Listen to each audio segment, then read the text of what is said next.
I'm Batman. Who are you talking to? I'm right over here. Rachel! It's time to thwip. What's up, Thwipper Snappers? I'm AJ, and it's time for another Thwip Side review.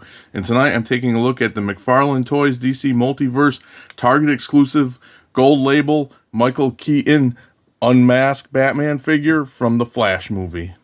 I was actually going to do another review today, but this guy arrived today in the mail, and I know the Keaton Batman's the talk of the town, so I wanted to pop him open and share my thoughts with you guys. Now, of course, I have the packaging here. I usually don't go over packaging much anymore with the DC Multiverse, but I want to just note that I think it's a bummer that we didn't get a still or a shot of Keaton in the bat suit from the movie. Instead, we've got this drawing. It's fine drawing, but still kind of a bummer. And of course, the packaging's all the same, except for it says gold label. And then let you know this is Batman from the Flash movie. Checking out accessories, of course, we get the stand with the DC logo and the trading card, again with that artwork on the back of the box. And again, a shame that we didn't get a photo of Keaton himself in the bat suit, especially for the trading card. Kind of sucks, but it is what it is. And of course, the bio on the back. We do get an alternate set of fists, which is pretty cool. Always appreciate extra things like that. And then small grapnel gun. No paint or anything, just cast in the silver. And his jacked up Batarang. I apologize if you hear my cat. He's trying to get in to wreak havoc on my review.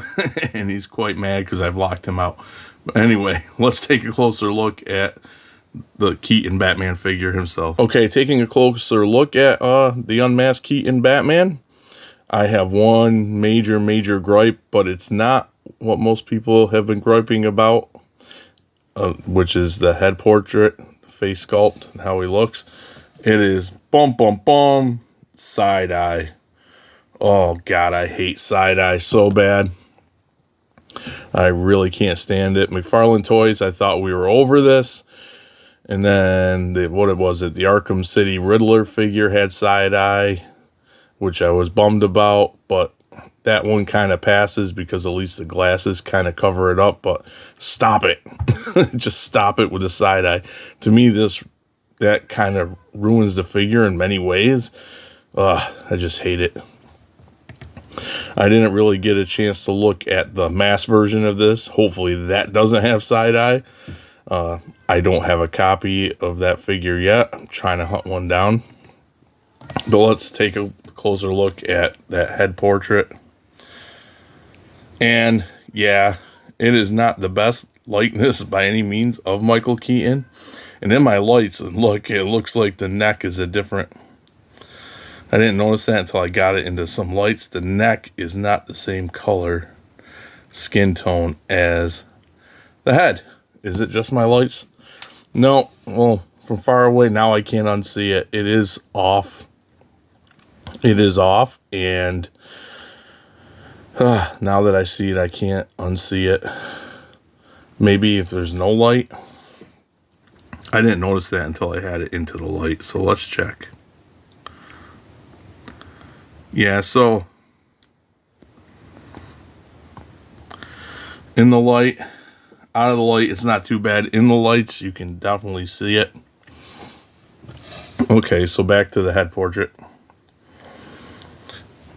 Now, to me, it's not the most atrocious. I'm not trying to be like a McFarlane Toys sympathizer or anything.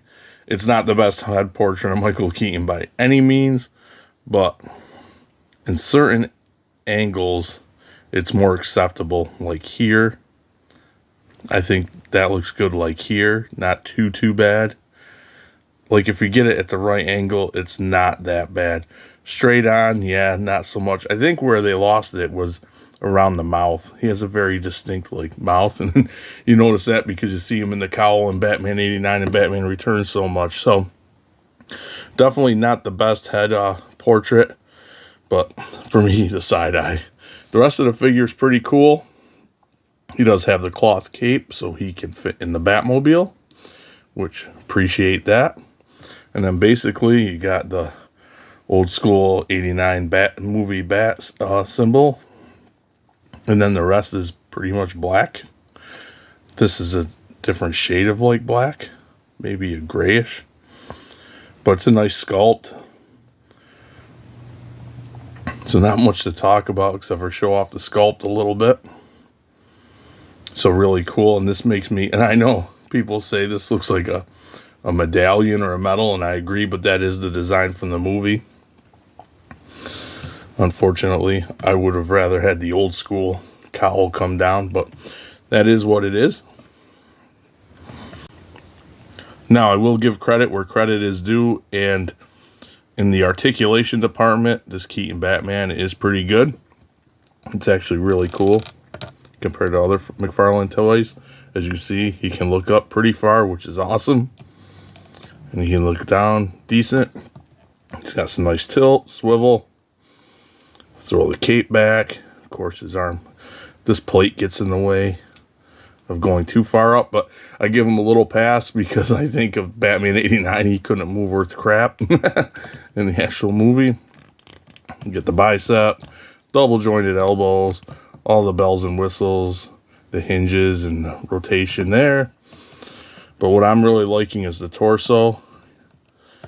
You get some tilt, twist, and then of course at the waist, same thing. Mine's a little tight, but it's got some nice arc back.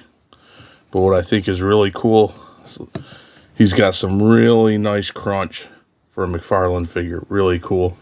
Some more of that utility belt.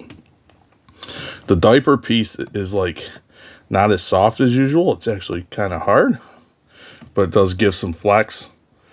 So he can do the splits like that. He can kick up, back. Not much or nothing actually for rotation at the hip, which is kind of a bummer. But again, rubber bat suit, that's what I'm chalking it up to.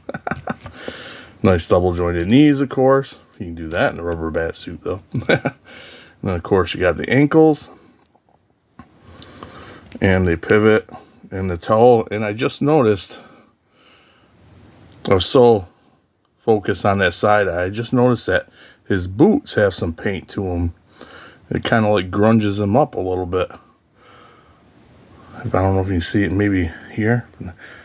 Yeah, there you go. So that's pretty cool. I just noticed that. I've been messing with this guy for a little bit now.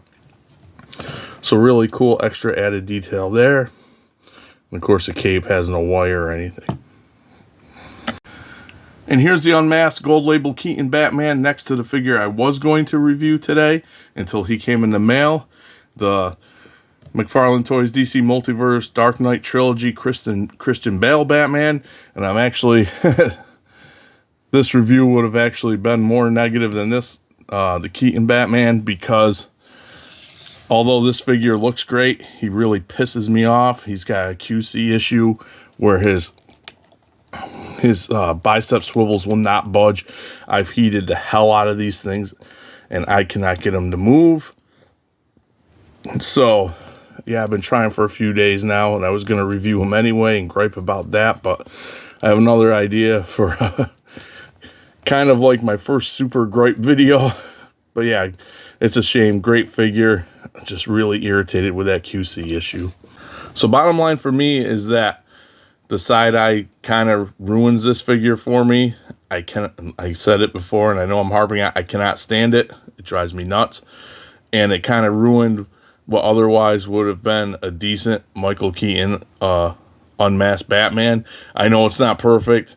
I know it's not super accurate, but for me on the shelf, it would have been cool to put next to my 89 Batmobile or in it. And I think it's serviceable, while not the best. But that side eye kind of kills it. You can only put him in certain poses without him looking goofy because he keeps looking off to the side. And also, what I noticed in the light, how his skin tone for his neck isn't exactly the same shade as his head portrait. So that kind of is a little bit of a bummer as well, especially in the light. As you can see, it's glaring to me in the light, the side eye net. So all in all, those two things kind of ruined this figure for me. And it's a shame because the body is awesome. I really do like this Batman suit, this design, medallion or not. I don't care, look or not.